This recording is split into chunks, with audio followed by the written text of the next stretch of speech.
عسلامة ومرحبا بكم مع ديوا سويت ناس. اليوم باش نشوفوا مع بعضنا شهوة من شهوات الأغلبية فيكم واللي طلبتوها مني برشا، اللي هي السمسة. وصفة سهلة وبنينة، إن شاء الله تجربوها وتعجبكم. وكالعادة كان عندكم أي سؤال ما تنسيوش تكتبولي في لي كومنتير. للغوصيت متاع اليوم تستحقوا 250 جرام لوز وإلا أي فاكهة تحبوها، 50 جرام فستق مرحي، 50 جرام بفريوة مرحية، مغرفتين كبار سكر محور، ماء ورد وإلا زهر كيما تحبوا، أوراق ملصوقة، شحور خفيف، زبدة ما غير حليب وزيت للقليان. أول حاجة نبداو بيها، في مقلة نحطو طرف زبدة ما غير الحليب ونزيدو فوق اللوز، نعرجوه مليح حتى لين يولي لونه ذهبي مزيان. بالنسبة للزبدة ما غير الحليب حضرت لها فيديو وحدها، تو نكتب لكم الرابط في خانة المعلومات وتخرج لكم توا في الفيديو من فوق. نصيحة صغيرة، ديما كي باش تجيو تعرجوا الفاكهة ماذا بيكم تستعملوا يا شوية زيت يا زبدة ما غير الحليب، على خاطر بالسخانة الحليب يتحرق ويكحل لكم الفاكهة. في خلاط كهربائي نصبوا ثلثين من اللوز متاعنا،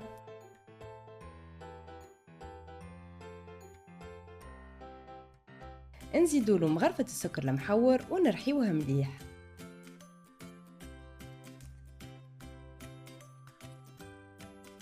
نزيدو فوقو باقي الفاكهة ونرحيوه شوية برك باش نخليو طروف في السمسة وتبدلنا تتقرمش من بعد. انا نخيرها هكا، اما انتوما تنجموا ترحيوه الكل فرد مرة. في صحفة كبيرة نصبوا اللوز، نزيدو له مغرفة السكر المحور الثانية، ونكملوا بماء ورد والا زهر والا عطرشية كيما تحبوا، جوست الكمية اللي باش تلمدلنا الخليط وترجعهولنا عجينة. كان تحبوا تنجموا تزيدوا في كمية السكر، انا نخيرها هكا خاطر من بعد باش تشرب الشحور وباش تبدا ياسر حلوة. دونك لهنا مهمة السكر جوست يلمدلنا الفاكهة. نكعبروا الكمية متاعنا الكل كعبر متوسطة، انا لهنا عملت لي 24 كعبورة.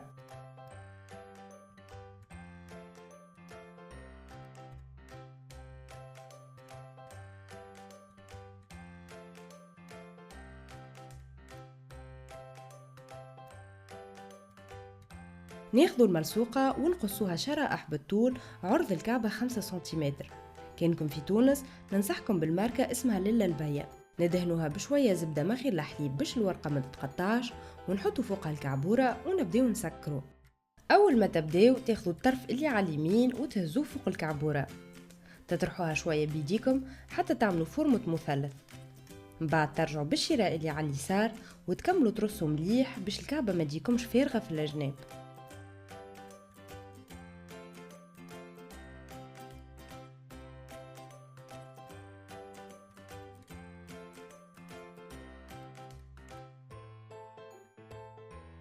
كملوا كيما تراو فيها، مرة يمين مرة يسار لين تخلطوا للآخر.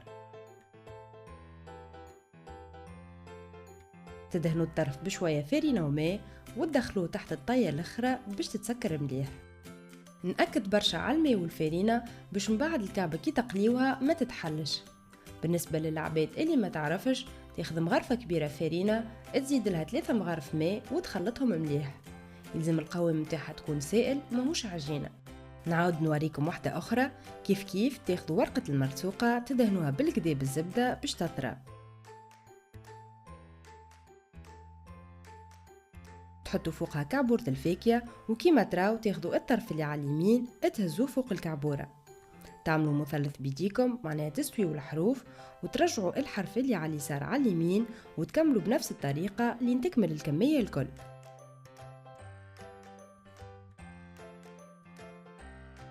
ان شاء الله تكونوا فهمتوا، خاطر بصراحة تعبت باش نلقى انجل متاع تصوير تنجموا تفهموا منه مليح.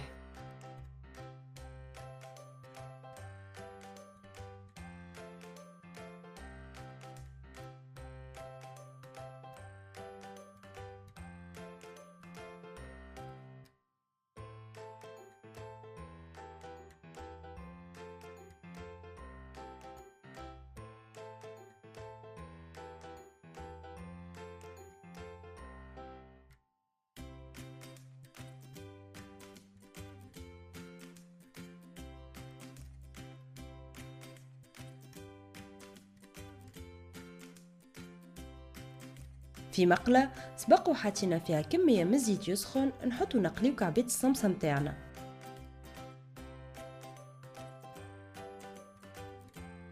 ماذا بيكم ما تحمروهمش برشا، جوست باش ياخذوا لون ذهبي مزيان، وفي نفس الوقت تخليوهم يطيبوا على راحتهم على نار متوسطة باش يجيوكم يتقرمشوا.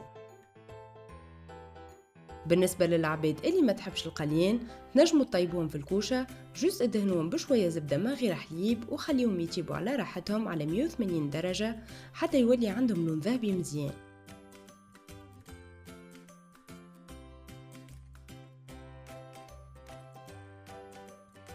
نحيو كعيبات الصمصة متاعنا ونخليوهم يستقطروا من الزيت شوية.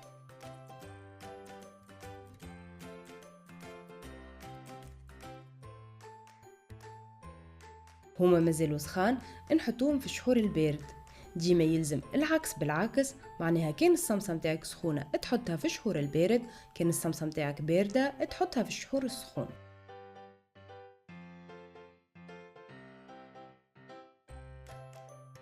كان باش تستحفظوا بهم مدة طويلة، ماذا بيكم تخليوهم يشربوا برشا الشحور باش ينجموا يصبروا لكم أكثر، سينو جوست شوية باش ياخذوا الحلاوة وفي نفس الوقت نجم تلصق فيهم الفاكهة.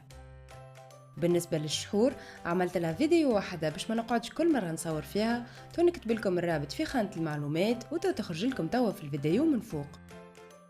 نستقطروا الكعبة مليح مليح من الشحور، من بعد نحطوها في الفاكهة. كان تحبوا تنجموا ما تحطوش، انا حطيتها جوست باش نعطي مطعم اخر وفي نفس الوقت نعطيها منظر مزيان.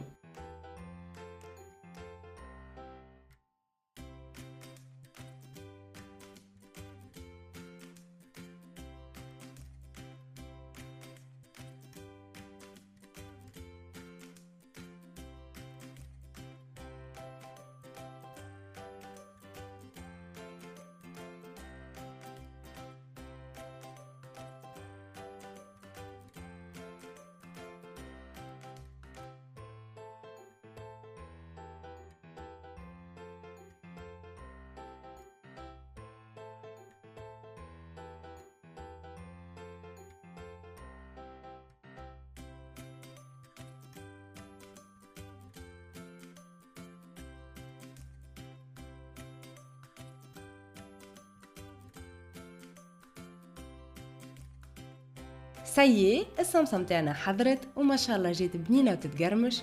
قعدت نستنى في شقان الفطر باش نجمت نذوقها. ان شاء الله تكون عجبتكم الفيديو متاع اليوم. ما تنسوش باش تشتركوا في الشين كان ما زلتوا ما اشتركتوش، وتتابعوني على لي ريزو سوسيو الفيسبوك والانستغرام، واهم حاجه تبارطاجيوها وتدعموني برشا جيمات وكومنتات. قبل ما نكملوا نحب نشكركم برشا على مساجاتكم وتعليقاتكم، والله ما تتصوروش قداش يفرحوني. وتوا ما بقى كيمش نقولوا مع بعضنا، اللهم ادمها نعمه واحفظها من الزوال.